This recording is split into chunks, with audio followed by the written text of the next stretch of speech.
It is Sunday, April 24th in the MLB, and I'm Austin from Calling Our Shot. And I'm Logan from Calling Our Shot. We are back for another day in the Major League Baseball. We got our favorite run line, we got our money line, player prop, and no run first inning bet coming your guys' way. If you'd be so kind, do us a favor and go down and hit that subscribe button. It really helps our channel grow. We're closing in on 32K. You know, we'd love to hit it, in the next few days. We can't do it without you guys. Also, do us a favor and drop a like on this video. Austin and I put a lot of hard work into these, so it just, shows your appreciation towards us. 100% shout out to all our COS All-Stars out there. We appreciate you guys all for supporting the channel. We really can't do it without you guys. So thank you for all supporting us. If you want to support us, click the join button on the channel or the link in the description.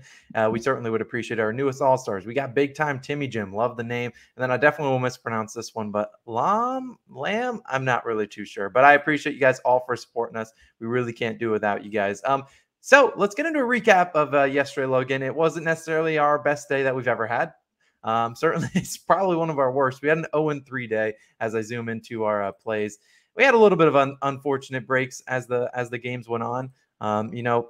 We can't do much about Montes. He pitched a gem. I think he had 8 Ks. The Atlanta Braves Marlins NRFI was comical first pitch home run. And then the Astros money line, they covered the run line, but that was obviously more juiced. But they obviously choked away the lead, I think, in like the 6th inning. Never could get any base runners and whatnot as the game went on. But we're going to keep getting after it. We had 3 straight very good days, so not too uncommon to have a day where you give back a little bit. Hopefully we can turn that around on Sunday. So Logan, and as a reminder, we will have our same game parlay posted for tonight's Brewers versus Phillies game on OddsJam. We'll link it down below. And so definitely go check that out. We would certainly appreciate it. But Logan, without further ado, let's hop into you starting off the day. Let's get back into the winning column today. Yeah, absolutely. Let's get a win here. So yesterday, the theme was how Logan's picking an anti-square pick. Well, today I'm square as hell. Cardinals versus Reds. I'm picking the Cardinals money line, -150 odds on Barstool. I'm searching for a win, guys, and I need it here. I don't want to overthink this one. Austin, if you pull up OddsJam for us real quick.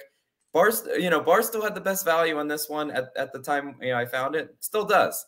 Yes, I know, juiced. Logan, go down into the comments. Yeah, Logan, this is a juiced money line. I get it, right?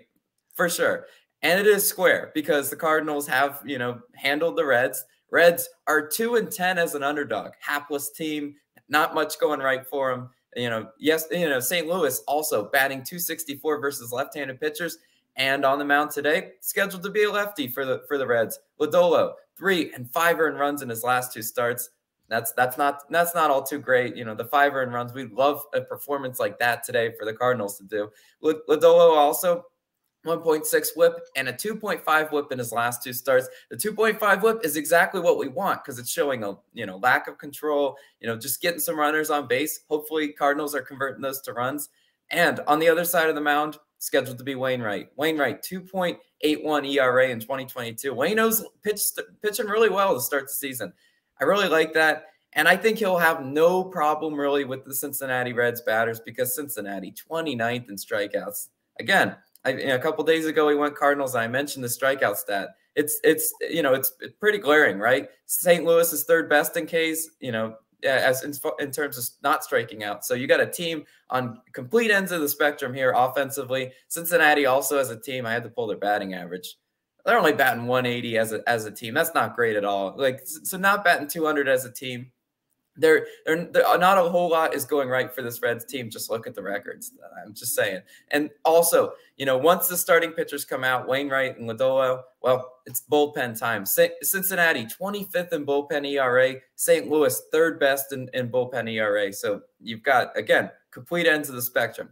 Now, this is what I want to talk about. There's always trap lines in the MLB. Yesterday, a lot of underdogs did win. Unfortunately, our underdog did not. But I'm taking Cardinals money line. Play it how you want. We're only doing a unit here on Calling Our Shot. We're not going crazy with 2-unit plays or anything like that. But I do think the Cardinals definitely should win today, and we need to get back in the win column. So I am going ahead and taking them. But Austin, give us a player prop because we also need to get back into our winning ways on those. Agreed. We need to get a player prop winner. Montes, I really liked his under yesterday. He just, he pitched pretty well. Shout out to the Rangers for striking out a bunch. But today, we're going with an interesting pick, and I know we might get a lot of hate on this one, but hear me out at least. That's all I ask. Give me 2 minutes of your time. Today, I'm going Garrett Cole to record a win. Now, I know this is a weird bet because I know, and I already see the comments. You can stop typing now. You can stop. I understand. A lot of people don't have this to record a win stat. We got obviously on Caesars and DraftKings, best value on DraftKings. We're going yes, plus 115. Now, I know a lot of people, if they might ask, Austin, do I want to take his over in strikeouts? Not necessarily sure on that. Do I want to take his over in fantasy score? Not necessarily sure how I feel about those. I wanted to record a win. Now, let's talk about Garrett Cole, who has absolutely been stinky through 3 games, 3 starts so far. No decision in all of them. Doesn't have a loss to his name. Despite him pitching very poorly, doesn't have a loss to his name. And to get a win, he's going to have to pitch 5+ innings, and the Yankees will have to be leading at the end of the 5th or whenever he exits the game. Now, he's only gone 5 innings in 1 of 3 starts. Only 3 starting pitchers have recorded a win versus the Guardians, and only 2 Yankees starting pitchers have a win to their name. So, Austin, why the heck are we going Garrett Cole to record a win plus 115? The reason is here, I think they're setting up a line. A lot of people have been fading Garrett Cole, rightfully so. They've been fading him 3 straight starts. Well, they're going to fade him again, and this is when they give back a lot of that money they already won because the Yankees, for whatever reason, are favored minus 200, minus 225 first half money line. Look, they're pretty much saying, hey, we think the Yankees are going to obviously be leading after the 5th inning, and I think they will be doing just that today. And I really like what the Yankees can do today on Sunday. Now, Savale is pitching for the Guardians, not the greatest pitcher in the world. We took his under, and he cashed for us earlier this season, and the Yankees do have the 4th lowest bullpen ERA. So even despite them, Garrett Cole maybe not pitching the greatest, which I think he does pitch a pretty good performance today.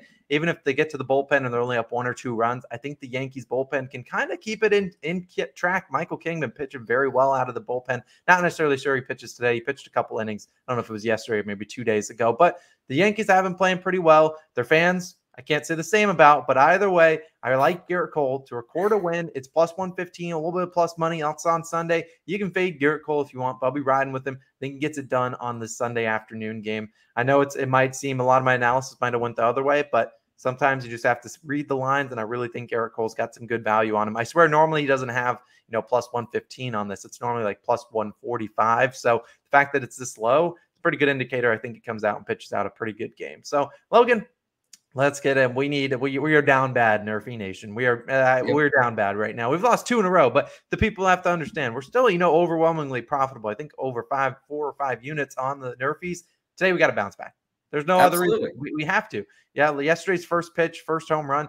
We don't sign up for NRFIs for that. So today we're going with the Rangers versus the Athletics, the minus 125 on Caesars. A lot of other books have differing lines on this one. We see minus 129, Barstool second best, minus 142 on FanDuel, which I kind of like the FanDuel being more juiced because FanDuel's normally I feel like FanDuel's a very sharp book in terms of these bets. But let's talk about the NRFI for a little bit. They got Garrett Richards on the mound. He's gone 2 and 0 earned runs versus Oakland back in 2021. So he pitched pretty well. And we look at the Oakland Athletics, who he's going to have to be kind of maintaining their lineup.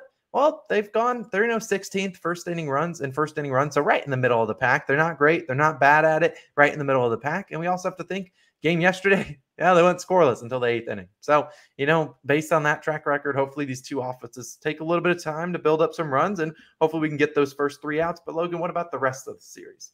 Yeah, well, so the NRFI has actually hit in all games of the series so far. If you go back and look at it, I mean, you just mentioned the game yesterday was scoreless into the 8th inning. Not a whole lot of offensive fireworks early, and that's what we're looking for.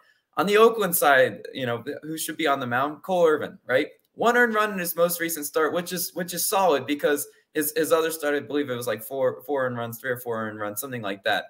Now, I know what you're going to say, if you're a little bit worried about this one. Well, Rangers are hitting left-handed pitchers pretty well. But, Cole Irvin, pretty good home pitcher. So I expect him to have a bounce-back start and to kind of duplicate maybe a 1 or 2 earned run type performance and hopefully keep that run out of the first inning. The over-under to this game is at the 7.5, which is interesting because I feel like it's kind of baiting a lot of people to take the over. Don't you want to take the over? And Rangers are hitting lefties well. Well, maybe their bats dried up a little bit after the 2-0 game. So 7.5 is a comfortable range. If this was 9.5, 11.5, or even 6.5, I wouldn't be touching it. But we do have a NRFI formula, and we're gonna get back on track, Austin. There's just simply no doubt about it today. NRFI Nation catching a dub. 100%. We need a W for the Nerfy Nation supporters out there. But those are our 3 official picks. We got Rangers, Athletics, Nerfy. We got Garrett Cole to record a win. We got the Cardinals money line, a juice pick, but I still like it. Those are our 3 plays. As a reminder, same game parlay for the Brewers versus Phillies game will be live around later on this morning. So we'll link it in the pinned comment once it is live, and we'll obviously tweet it out at Calling Our Shot. Make sure you're following us. Have a great Sunday, everyone. We'll see you guys back again on Monday morning. Peace out.